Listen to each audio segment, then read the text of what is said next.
और शंकर भगवान माता पार्वती की जय।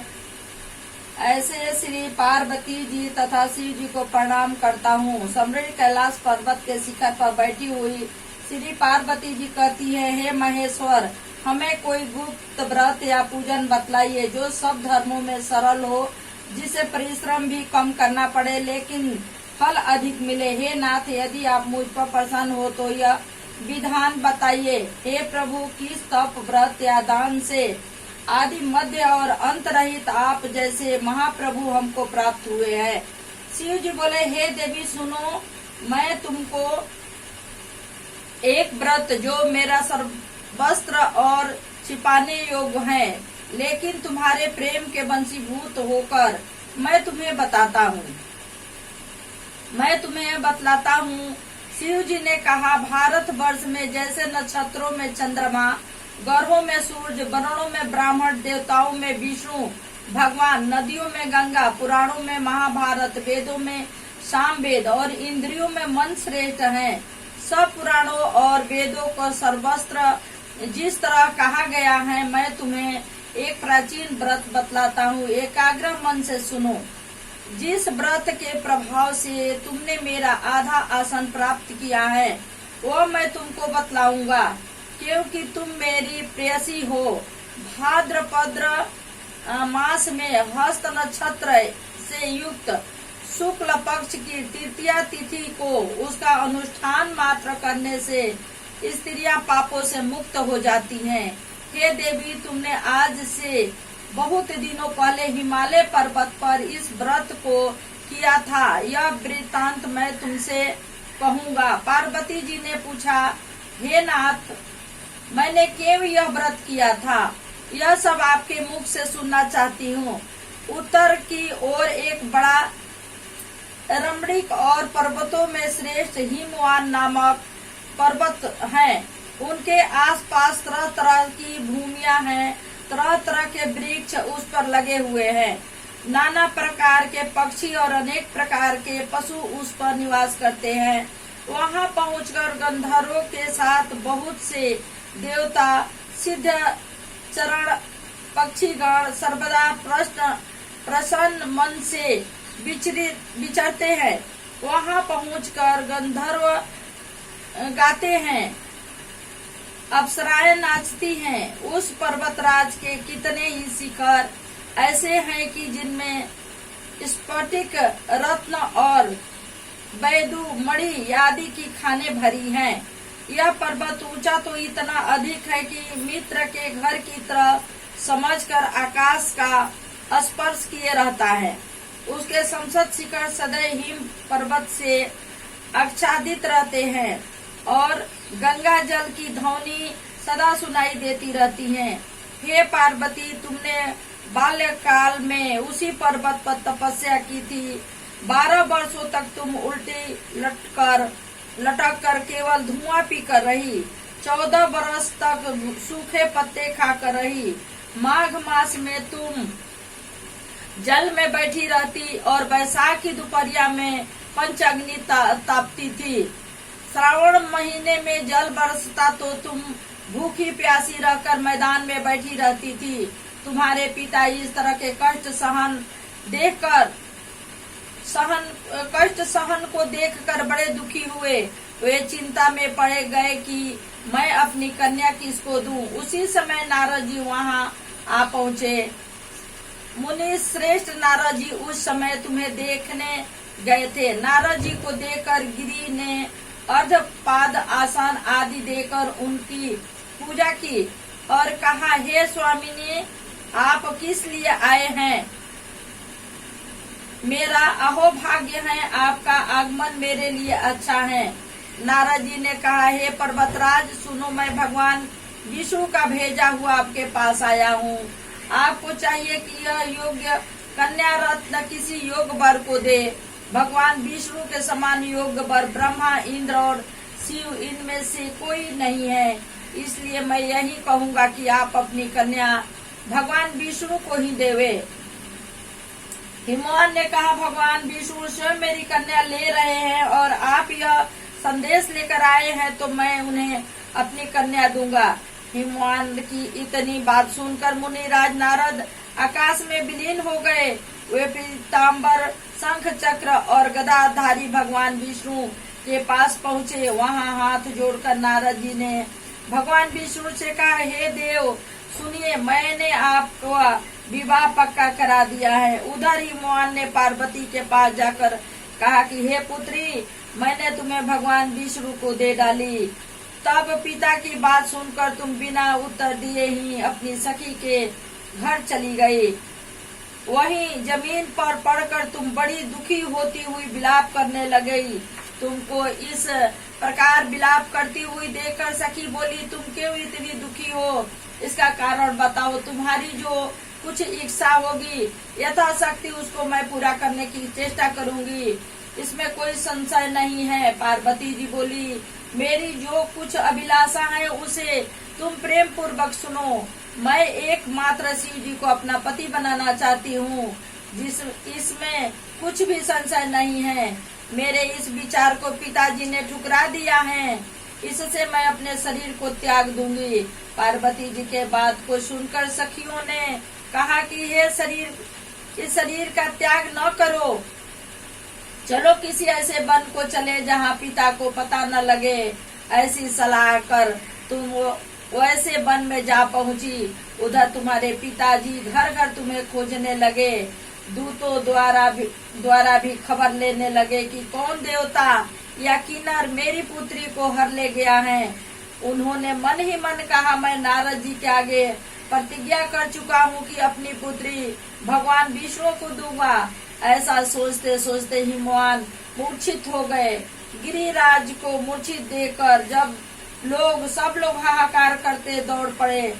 जब होश हुआ तो सब पूछने लगे कि गिरिराज, आप अपनी मूर्छा का कारण बताइए।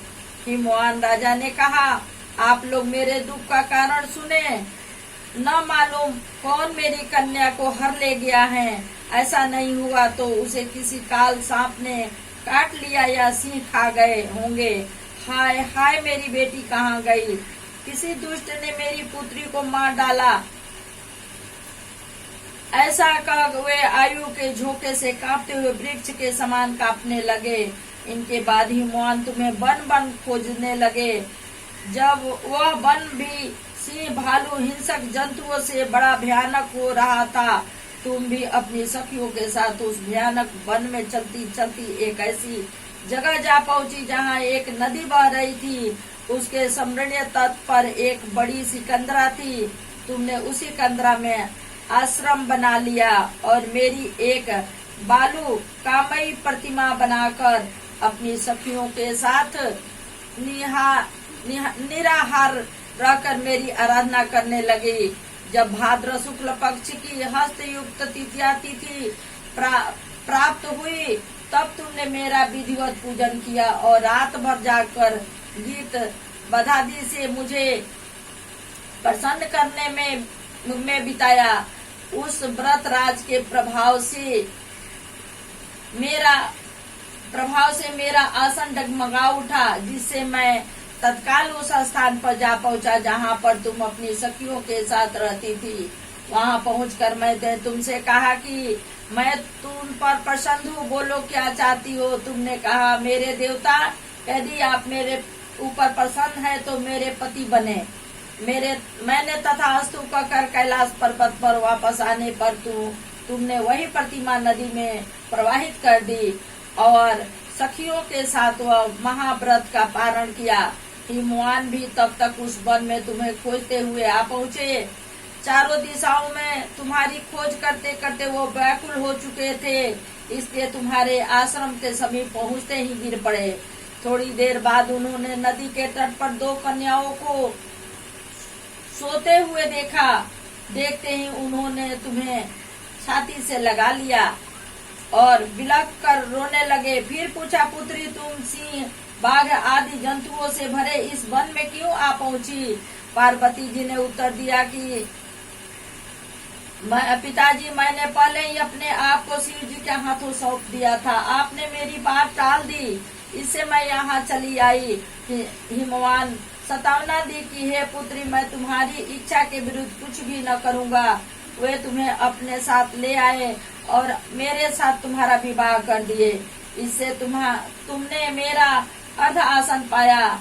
तब से आज तक किसी के सामने मुझे यह व्रत करने का अवसर नहीं प्राप्त हुआ, प्रकट करने का अवसर नहीं प्राप्त हुआ। हे देवी, मैं यह बताता हूँ कि इस व्रत का नाम हरितालिका नाम क्यों पड़ा। तुमको सखिया हर ले गई थी, इससे हरितालिका नाम पड़ा। पार्वती जी ने कहा, हे प्रभु, आपने नाम तो बताया, अब इसकी विधि भी बताए। इसका क्या पुण्य है, क्या फल है, यह व्रत कौन करे। शिव जी पार्वती जी से कहते हैं, हे देवी, मैंने संसद स्त्रिया जाति की भलाई के लिए ये उत्तम व्रत बतलाया है। जो स्त्री अपने सौभाग्य की रक्षा चाहती हैं, वो यत्न पूर्वक इस व्रत को करे। केले के खंभे आदि से सुशोभित एक सुंदर मंडप बनावे, उसमें रंग बिरंगे के रेशमी कपड़ों से चंदवा लगाकर चंदन से सुगंधित द्रव्यों से उस मंडप लिपवावे। भीड़, शंख, मेरी, मृदंग आदि बाजे बजाते हुए बहुत से लोग एकत्रित होकर तरह तरह के मंगलचार करते हुए उस मंडप में पार्वती जी तथा शिव जी की प्रतिमा स्थापित करे। उस रोज दिन भर उपवास कर बहुत से सुगंधित फूल, सुगंध और मनोहर धूप, नाना प्रकार के नैवेद्य आदि एकत्र कर मेरी पूजा करे और रात भर जागरण करे। ऊपर जो जो वस्तुएं गिनाई गई हैं, उसके अतिरिक्त नारियल, सुपारी, जम्बिक, नींबू, लौंग, अनार, नारंगी आदि जो जो फल प्राप्त हो सके उन्हें इकट्ठा कर ले। उस ऋतु में जो फल तथा फूल मिल सके विशेष रूप से रखे।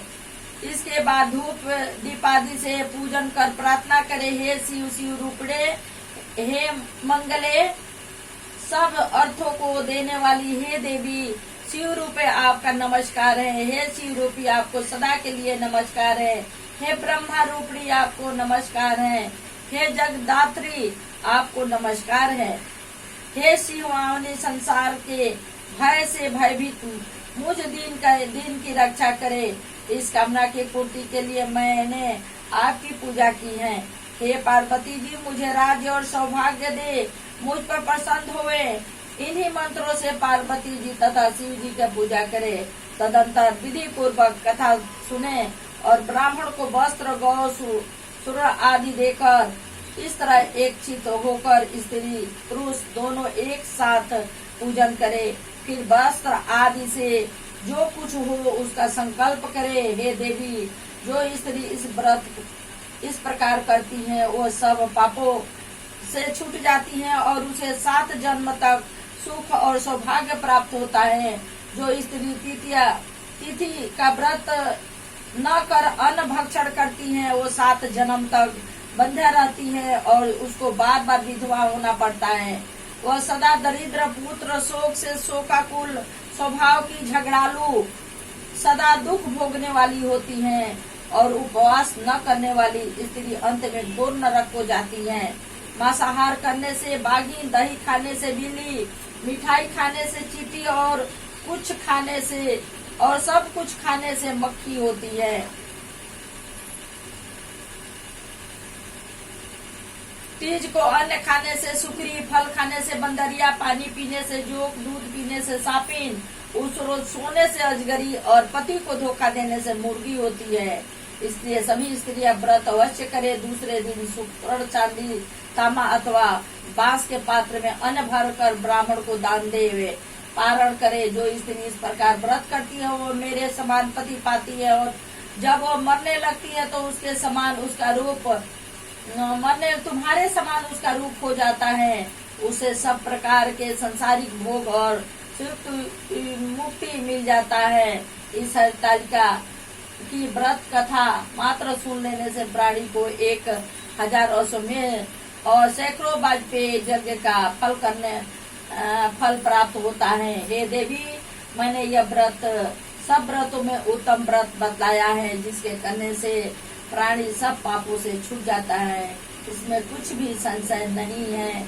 जय शंकर भगवान की जय, माता पार्वती की जय। हर हर महादेव, हर हर महादेव।